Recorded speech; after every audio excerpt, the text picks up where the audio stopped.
Hi everyone. आज के video में देखेंगे समाजशास्त्र का टॉप 50 मोस्ट इम्पोर्टेंट क्वेश्चन जो आपके आने वाले एग्जाम के लिए बहुत ज़्यादा इम्पोर्टेंट होगा। तो चलिए शुरू करते हैं आज का पहला क्वेश्चन। लेकिन उससे पहले अगर आप बीपीएससी स्टेट या झारखंड लेडीज सुपरवाइजर की तैयारी कर रहे हो तो आप लोग के लिए 15 प्रीवियस ईयर क्वेश्चन, जिसके अंदर आपका बीपीएससी स्टेट अदर स्टेट का प्रीवियस ईयर क्वेश्चन, साथ में आपको 10 प्रैक्टिस सेट जिससे अटेम्प्ट करके आप अपने स्कोर को जा सकते हो कि आप कितना स्कोर कर पा रहे हो। साथ में मोस्ट इंपॉर्टेंट एनसीईआरटी क्लास 11-12 का चैप्टर वाइज क्वेश्चन आंसर जो बीपीएससी टीआरई 3.0 में 20 से 25 क्वेश्चन आपको एनसीईआरटी से पूछे गए थे। और साथ में मोस्ट इंपॉर्टेंट जो भी टॉपिक से आपके पिछले बार एग्जाम में क्वेश्चन बार बार पूछे जाते हैं वो सारे टॉपिक वाइज जगह आपको एमसीक्यू दिया जा रहा है। ये सब कुछ मिलेगा सिर्फ 300 में। साथ में आपको गाइड भी किया जाएगा कैसे आप अपने एग्जाम की तैयारी कर सकते हो। कोई भी डाउट होता है आप मुझसे बात कर सकते हो। लेने के लिए आप मुझे इस नंबर पे व्हाट्सएप कर सकते हैं अगर आप अपने फ्यूचर को लेकर सीरियस हैं तो चलिए शुरू करते हैं आज का पहला क्वेश्चन। पिछली क्लास में हमने 32 क्वेश्चन अटेम्प्ट कर लिए थे। अगर आपने कल का वीडियो नहीं देखा है तो कल का वीडियो आप जरूर चेकआउट करना, क्योंकि सारे क्वेश्चन काफ़ी इंपॉर्टेंट है आपके एग्जाम के लिए। पहला क्वेश्चन रहेगा, निम्न वर्ण का पुरुष जब उच्च वर्ण की कन्या से विवाह करता है तो उसे हम क्या कहते हैं। ये सवाल ऑलरेडी आपके प्रीवियस ईयर क्वेश्चन में पूछा गया है। जब एक निम्न पुरुष जो होता है अपने कास्ट से उच्च कास्ट में शादी करता है तो उसे हम क्या कहते हैं, उसे किस विवाह के नाम से जानते हैं। तो पहला ऑप्शन है अनुलोम विवाह, प्रतिलोम विवाह, एक विवाह, या ऑप्शन डी है बहु विवाह।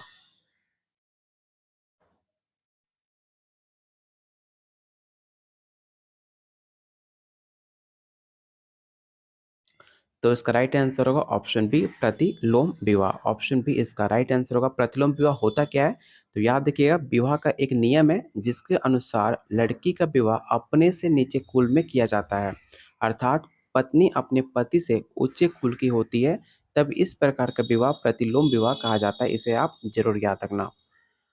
अगला क्वेश्चन है, निम्नलिखित में किसने सामूहिक प्रतिनिधान को अवधारणा दी है। मैक्स वेबर ने, एमएल दुर्किम ने, अगस्त कॉम्टे, या ऑप्शन डी है अल्बर्ट स्पेंसर।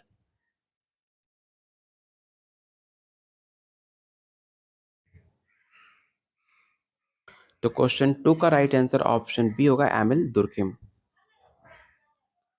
अगला क्वेश्चन है, भारत में परक्षण बेरोजगारी किस में पाई जाती है। आपने देखा होगा आपके सिलेबस में सोशल इकोनॉमिक्स एक टॉपिक से जो आपके एग्जाम में हर 2 से 3 क्वेश्चन आपके सोशल इकोनॉमिक्स से पूछे जाते हैं।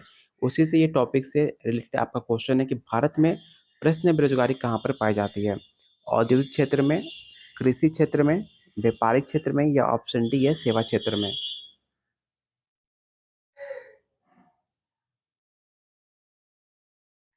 तो इसका राइट आंसर होगा ऑप्शन बी कृषि क्षेत्र में। निम्नलिखित में किसने स्थानीयकरण एवं सार्वभौमिकरण की जुड़वा अवधारणाओं को विकास किया है। इस क्वेश्चन को तो पहले आप पीपीआई क्वेश्चन टिक आउट कर लेना। हर बार आपके एग्जाम में सवाल देखने को मिलता है तो इसलिए इस क्वेश्चन को आप रट्टा जरूर मार लेना। पहला ऑप्शन है M C Dubey, G S Ghurye, option C है मैकिम मैरियट, या ऑप्शन डी है आंद्रे बेतई।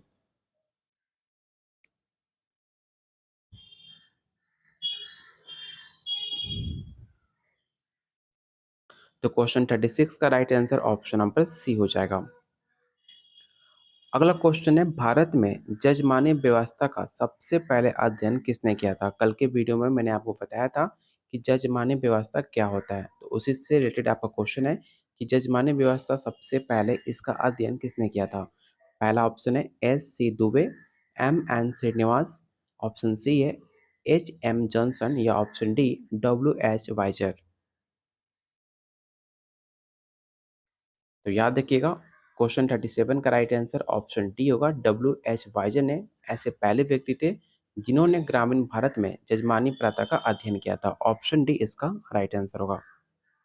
आप यहाँ सिर्फ क्वेश्चन आंसर याद मत करना, आपको सारे जो पेड नोट्स है उसमें सब कुछ आपको दिया जा रहा है। अगर आपके पास नोट्स है तो इसके हर एक लाइन को आप पढ़ना, आपके इसमें बहुत सारे इंपॉर्टेंट फैक्ट्स मिलेंगे जो आपके एग्जाम में पूछे जा सकते हैं।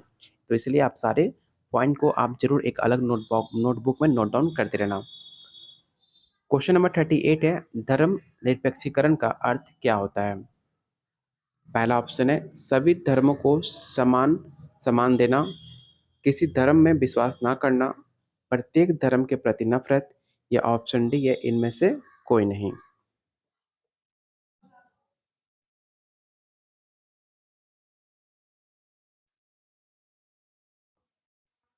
तो क्वेश्चन 38 का जो राइट आंसर होगा ऑप्शन ई हो जाएगा। धर्म निरपेक्षीकरण का अर्थ होता है सभी धर्मों का समान आदर और सम्मान करना। इसमें किसी धर्म का पक्ष नहीं लिया जाता है। तो इसका राइट आंसर ऑप्शन आपका ई होगा, इसे आप जरूर याद रखना। क्वेश्चन नंबर 39 है, अनुसूचित जनजातियों को किसने पिछड़े हिंदू से संबोधित किया था? ये सवाल मोस्ट इंपॉर्टेंट क्वेश्चन है। इस क्वेश्चन को आप जरूर याद रखना कि किसने अनुसूचित जनजातियों को पिछड़े हिंदू शब्द से संबोधित किया था।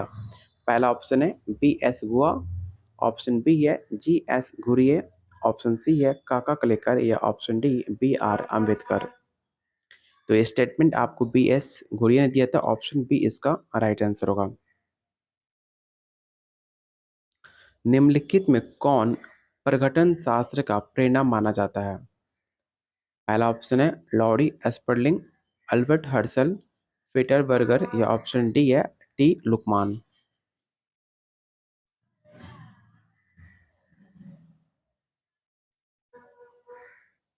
तो क्वेश्चन नंबर 40 का जो राइट आंसर हो जाएगा ऑप्शन बी अल्बर्ट हर्सल। अगला क्वेश्चन है, निम्नलिखित में कौन सा श्वेत वसन अपराध है? पहला ऑप्शन है उठाईगिरी, गुटकीरा, चोरी या ऑप्शन डी है घूसखोरी। तो आपने देखा होगा श्वेत अवशेष आपके साउथ अफ्रीका में या फिर अमेरिका में सबसे ज़्यादा आपको देखने को मिलता है। श्वेत वसन अपराध आर्थिक रूप से प्रेरित अहिंसक व्यापार और सरकार के पेशेवर द्वारा तैयार किया जाता है। ठीक है, इसलिए इसका जो राइट आंसर होगा ऑप्शन डी घूसखोरी। क्वेश्चन नंबर 42 है, किसने परिभाषित किया है सामाजिक परिवर्तन के केवल उन्हीं परिवर्तनों को समझा जाता है जो सामाजिक संगठन अर्थात समाज के ढांचे और प्रकार को घटित होते हैं? पहला ऑप्शन है, ऑलरेडी ये सवाल आपका स्टेटमेंट बेस्ड क्वेश्चन है, तो आपको बताना है कि स्टेटमेंट किसके द्वारा दिया गया है। पहला ऑप्शन है जिन्सबर्ग, डेविस, गिलिन और गिलिन या ऑप्शन डी है मैकाइवर और पेज।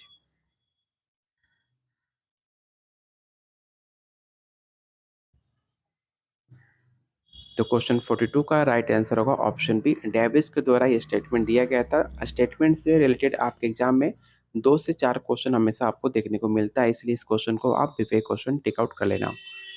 अगला क्वेश्चन है, एक वयस्क अपराधी और बाल अपराधी में भेद करने का मुख्य आधार क्या है?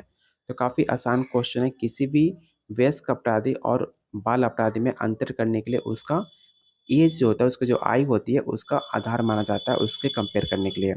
तो ऑप्शन इसका सी राइट आंसर होगा। अगला क्वेश्चन है, निम्नलिखित में किसने समाज के सावयवी सिद्धांत को प्रतिपादित किया है? पहला ऑप्शन है स्पेंसर, ऑप्शन बी है एमिल दुर्किम या ऑप्शन सी है मैक्स वेबर या ऑप्शन डी अगस्त कॉम्टे।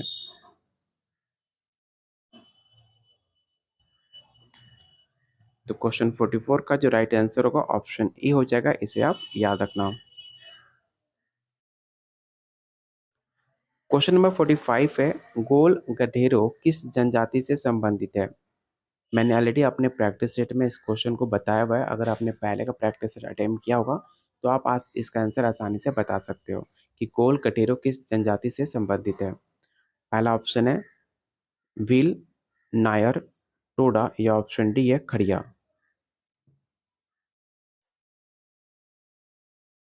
सबसे पहले आपको पता होना चाहिए कि जो गोल गडेरव है सबसे ज़्यादा ये जनजाति मध्य प्रदेश, गुजरात, राजस्थान, महाराष्ट्र, पुणे साइड सबसे ज़्यादा आपको देखने को मिलती है।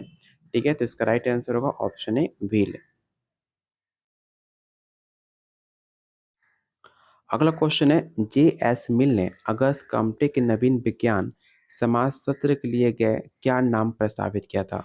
मतलब जे एस मिल ने जो समाजशास्त्र है उससे पहले समाजशास्त्र का नाम क्या प्रस्तावित किया गया था, आपको ये बताना है। और इस क्वेश्चन को तो आप रट्टा जरूर मार लेना क्योंकि हर किसी को ये सवाल आपको पता होना चाहिए। पहला ऑप्शन है सोशल फिजिक्स, इकोलॉजी, इथोलॉजी या ऑप्शन डी है सोशल फिलोसफी।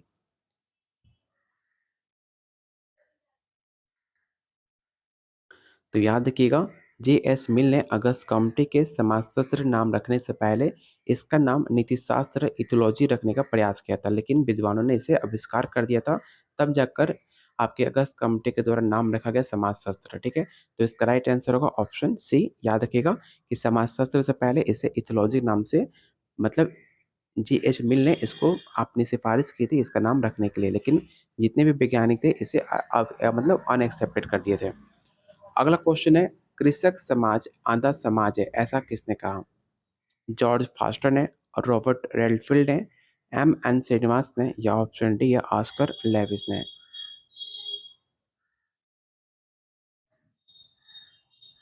तो कृषक समाज आधा समाज है, यह स्टेटमेंट जॉर्ज फास्टर ने कही थी, तो इसका राइट आंसर होगा ऑप्शन ए। अगला क्वेश्चन है, जब हम परिवार के व्यक्तित्व को एक गठित समूह के रूप में देखते हैं तब इसे क्या कहा जाता है? क्या उसे हम समिति कहते हैं या संस्था कहते हैं या समुदाय या एक्सटर्नल समूह? तो आप जल्दी से इसका आंसर बताओ, क्वेश्चन 48 का राइट आंसर क्या हो सकता है?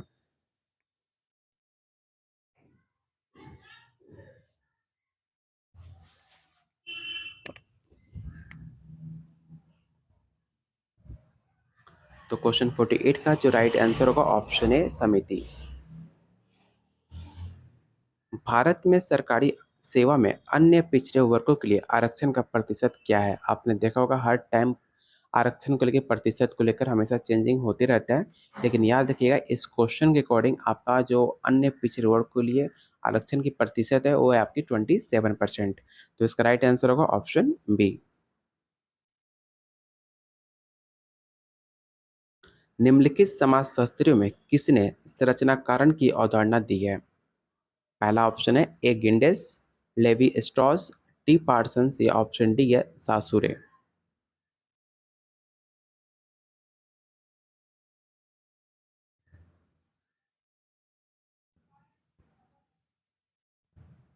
तो इसका राइट आंसर होगा क्वेश्चन नंबर 50 का ए गिंडेंस। इसे आप याद जरूर रखना।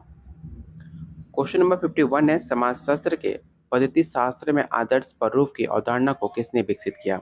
क्या अगस्त कम्पटे ने किया था, एम.एल. तुर्की ने, मैक्स वेबर ने या ऑप्शन डी या हर्बर्ट स्पेंसर ने?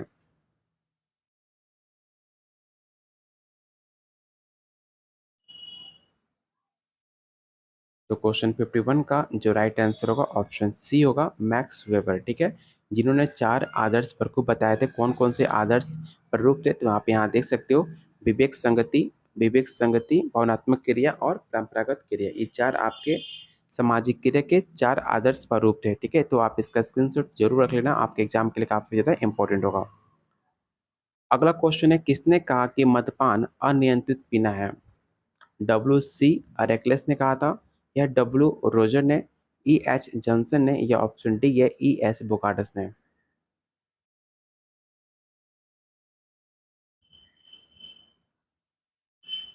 तो क्वेश्चन 52 का जो राइट आंसर होगा ऑप्शन आपका ए हो जाएगा। इसे आप याद रखिएगा, डब्ल्यू.सी. रेकलेस।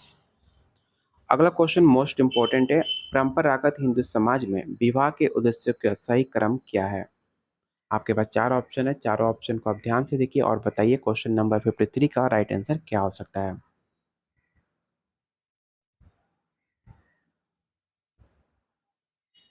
तो याद रखिएगा, परंपरात्मक हिंदू समाज में विवाह के उद्देश्यों का सही क्रम धर्म, राजा और रति है, जो कि राइट आंसर होगा ऑप्शन नंबर सी।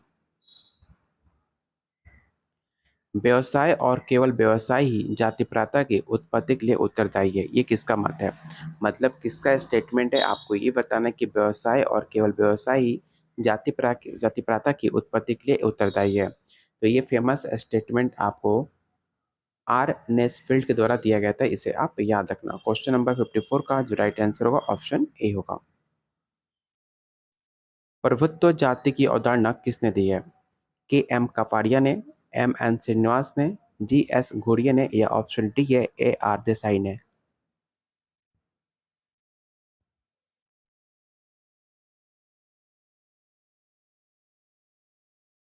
तो प्रभुत्व जाति की अवधारणा एम एन श्रीनिवास ने दिया था, इसे आप याद रखिएगा, ऑप्शन नंबर बी इसका राइट आंसर होगा।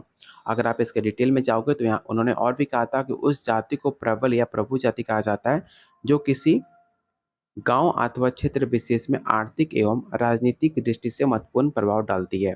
ठीक है, तो ये स्टेटमेंट आप याद रखना, आपके आने वाले एग्जाम में सवाल देखने को मिल सकता है। क्वेश्चन नंबर 56 है, अभौतिक संस्कृति की अवधारणा किसके द्वारा पेश की गई थी?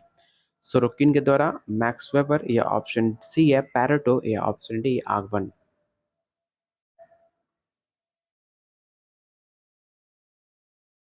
तो सोशल चेंज, जिसका हिंदी होता है अभौतिक संस्कृति, जो 1922 में आपको इसे प्रकाशित की गई थी, जिसे दो भागों में बांटा गया था। कौन कौन से?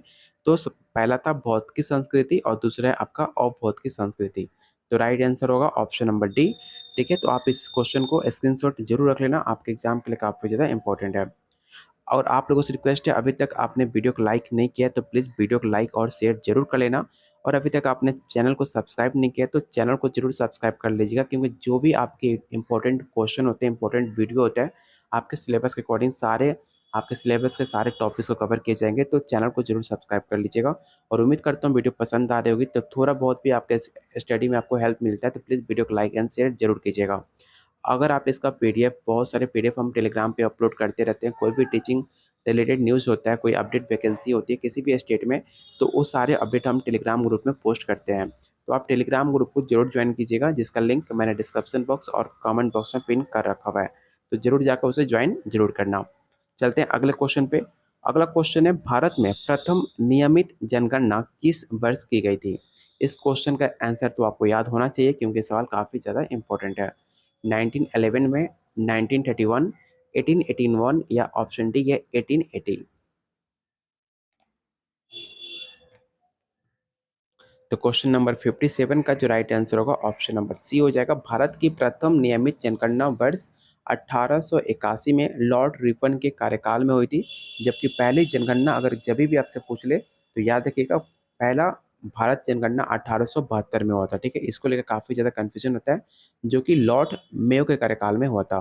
नियमित जनगणना और पहली बार जनगणना दोनों में काफी डिफरेंट है।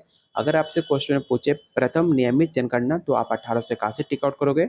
अगर आपसे पूछे पहली बार भारत में जनगणना कब हुई, तो 1872 में हुई थी, लॉर्ड मेयो के कार्यकाल में। ठीक है, तो इस इंपॉर्टेंट फैक्ट्स को आप जरूर याद रखना, आपके एग्जाम में ये सवाल पूछा जा सकता है। अगला क्वेश्चन है, श्रीनिवास ने संस्कृतिकरण की अवधारणा का प्रयोग अपने निम्नलिखित में किस पुस्तक में किया था? आपके पास चार ऑप्शन है, चारों ऑप्शन को आप रीड कीजिए और बताइए क्वेश्चन नंबर 58 का राइट आंसर क्या हो सकता है।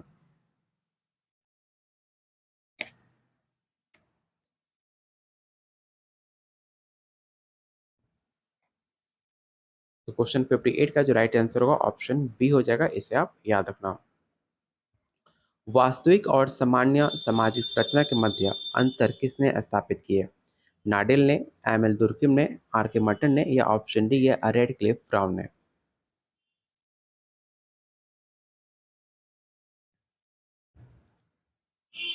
तो क्वेश्चन 59 का जो राइट आंसर होगा ऑप्शन नंबर डी हो जाएगा, रेड क्लिफ ब्राउन। और इसका एक इंपॉर्टेंट फैक्ट्स है, इसे रेड क्लिफ ब्राउन ने संरचना के दो भागों में इसे बांटा था। कौन कौन से? तो पहला था वास्तविक संरचना और दूसरा था सामान्य संरचना। इसे आप जरूर नोट डाउन कर लेना, ये सवाल आपके एग्जाम में पूछा जा सकता है कि ब्राउन ने संरचना को किस दो भागों में बांटा था। तो आपको ये नाम दोनों पता होना चाहिए। क्वेश्चन नंबर 60 है, सोशियोलॉजी दो शब्दों सोशियस एवं लोगोस मेल से बना है। लोगोस किस भाषा का है? ऑलरेडी आपने अगर एनसीईआरटी वीडियो मेरा देखा हो क्लास 11 12 का, तो उसमें मैंने सोशियोलॉजी को ऑलरेडी काफ़ी डिफाइन करके बताया था कि कौन किस भाषा से लिया गया, किसका क्या मतलब होता है, मैंने काफ़ी डिटेल में आपको ऑलरेडी बताया हुआ है। तो अगर आपने एनसीईआरटी वीडियो नहीं देखा है तो आप जाकर प्ले लिस्ट में जरूर चेकआउट करना, क्योंकि आपके एग्जाम के लिए काफ़ी ज़्यादा इंपॉर्टेंट है। तो क्वेश्चन नंबर 60 का जो राइट आंसर होगा ऑप्शन सी हो जाएगा, यूनानी भाषा से लिया गया है। क्वेश्चन नंबर 61 है, जब किसी समुदाय में बड़ी संख्या में लोग अवैध साधनों द्वारा अपने लक्ष्य को पाने के लिए प्रयत्न करने लगते हैं, तो उसे किस दशा में क्या कहा जाता है? सामाजिक विघटन, या ऑप्शन बी है व्यक्तित्व विघटन, या पारिवारिक विघटन, या ऑप्शन डी है सांस्कृतिक विघटन।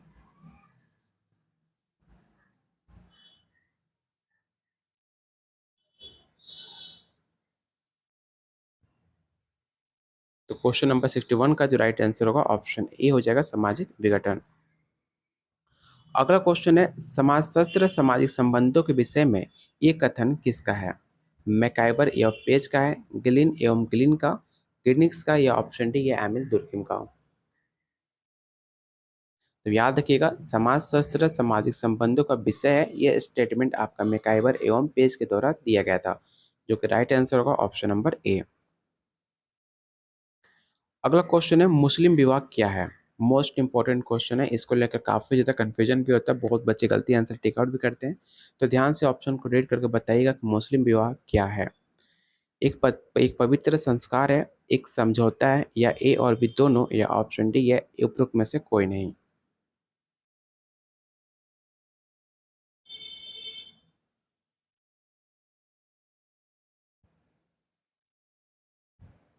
तो याद रखिएगा, मुस्लिम विवाह एक तरह का समझौता है, क्योंकि आपने अगर मुस्लिम विवाह देखा होगा तो उसमें सारे कुछ रिकॉर्ड किए जाते हैं, सारे कुछ नोट डाउन किए जाते हैं, इसलिए इसको एक समझौता विवाह कहा जाता है। तो ऑप्शन इसका बी राइट आंसर होगा।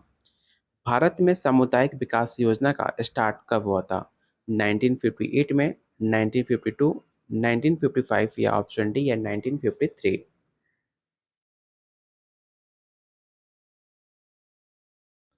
तो क्वेश्चन 64 का राइट आंसर ऑप्शन बी होगा 1952। यहाँ पे देख सकते हो कि सामुदायिक विकास कार्यक्रम वर्ष 1952 में शुरू किया गया था। भारत और अमेरिका के बीच 1952 में भारत में ग्रामीण विकास को चतुर्दिक और व्यापक विकास के लिए एक समझौता हुआ था, जिसके लिए अमेरिका का फोर्ड फाउंडेशन ने आर्थिक सहायता देने का एक्सेप्ट किया था। ठीक है, तो इसे आप जरूर याद रखना, 1952 इसका राइट आंसर होगा। निम्नलिखित में किसने पूंजीवाद के विकास को प्रोटेस्ट धर्म की शिक्षाओं से जोड़ा था? कॉल मार्क्स ने, हर्बर्ट एस्पेंसर, मैक्स वेबर, या ऑप्शन डी या एमिल दुर्कheim। और इस क्वेश्चन को तो पहले आप विवेक क्वेश्चन टिक आउट कर लो, हर बार ये सवाल आपके एग्जाम में देखने को मिलता है।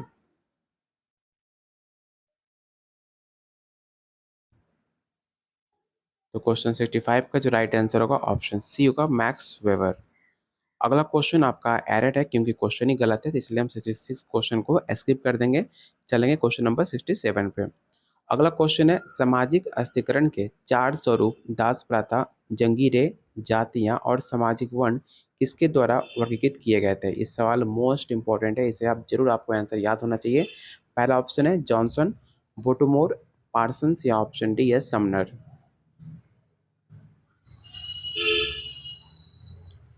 तो याद रखिएगा, सामाजिक अस्थिकरण वो प्रक्रिया है जिसके द्वारा संपूर्ण सामाजिक व्यवस्था विभाजित हो जाती है। इसलिए बोटमोर ने सामाजिक अस्थिकरण के निम्नलिखित चार प्रकार बताए थे। तो इसका राइट आंसर क्या होगा? तो ऑप्शन बी होगा। वो चार प्रकार कौन कौन से थे? तो पहला था दास प्रथा, दूसरा है जातियां, तीसरा आपका जागीर, और चौथा है आपका सामाजिक वर्ग। तो इसे आप याद जरूर रखना, आप इसका स्क्रीनशॉट भी ले सकते हो, क्योंकि सवाल ऑलरेडी आपके एग्जाम में पूछा जा चुका है। अगला क्वेश्चन है, समाज के उस विकास का सिद्धांत किसके द्वारा प्रतिपादित किया गया है? कॉल मार्क्स के द्वारा, कोजर के द्वारा, हर्बर्ट स्पेंसर के द्वारा, या ऑप्शन डी या मैक्स वेबर के द्वारा। तो क्वेश्चन नंबर 68 का जो राइट आंसर होगा ऑप्शन सी हो जाएगा, स्पेंसर, ऑप्शन सी। अगला क्वेश्चन काफी आसान है, आपको बताना है कि शारदा एक्ट रोकने के लिए क्या पारित हुआ था?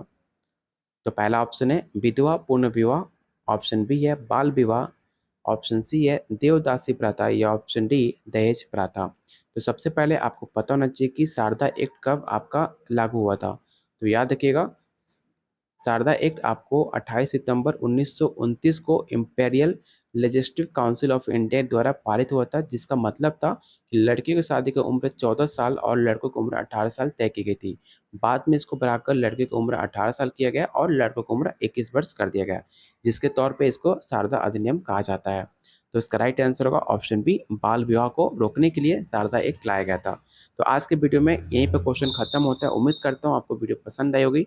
तो प्लीज़ वीडियो को लाइक एंड शेयर जरूर करना, और अभी तक अपने चैनल को सब्सक्राइब नहीं किया तो चैनल को जरूर सब्सक्राइब कर लेना, क्योंकि आपको यहाँ पर जब तक आपके एग्जाम नहीं हो जाते हैं तब तक सारे इंपॉर्टेंट क्वेश्चन, सारे बहुत सारे प्रैक्टिस हम करने वाले हैं, इसलिए चैनल को जरूर सब्सक्राइब कर लेना।